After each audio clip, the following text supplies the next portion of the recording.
நான் வச்சுருக்கிறது sprouted ragi beetroot malt.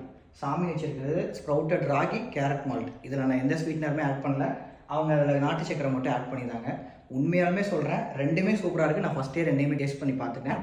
இது கேரட் மால்ட், இது பீட்ரூட் மால்ட். பட் ஆனால் ரெகுலராக மார்க்கெட்டில் கிடைக்கிற மால்ட் மாதிரி கிடையாது.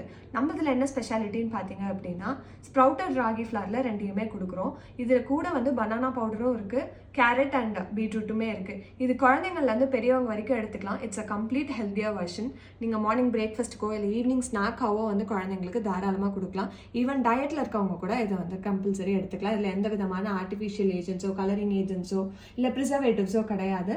Completely organic. பவுடரும் கேரட் மால் பவுடரும் ஈச் 30 கிராம்ஸ் எடுத்து 50 ml ஆஃப் வாட்டர் மிக்ஸ் பண்ணி லம்ஸ் இல்லாமல் கரைச்சி எடுத்து வச்சிருக்கேன். ஒரு டம்ளர் பால் ஊற்றி சூடானதுக்கப்புறம் இந்த மிக்சர் அதில் ஊற்றி நீங்கள் 1-2 கொதி வர வரைக்கும் விட்டுட்டு அதுக்கப்புறம் உங்களுக்கு ஸ்வீட்னர் வேணும்னா நாட்டு சக்கரை, பனங்கற்கண்டு, தேன் எது வேணாலும் சேர்த்திக்கலாம். டிஃப்ரெண்ட் ஹெல்த்தியாக ஃபுட் ஆப்ஷன்ஸ் நம்ம பேஜில் அவைலபிளாக இருக்குங்க.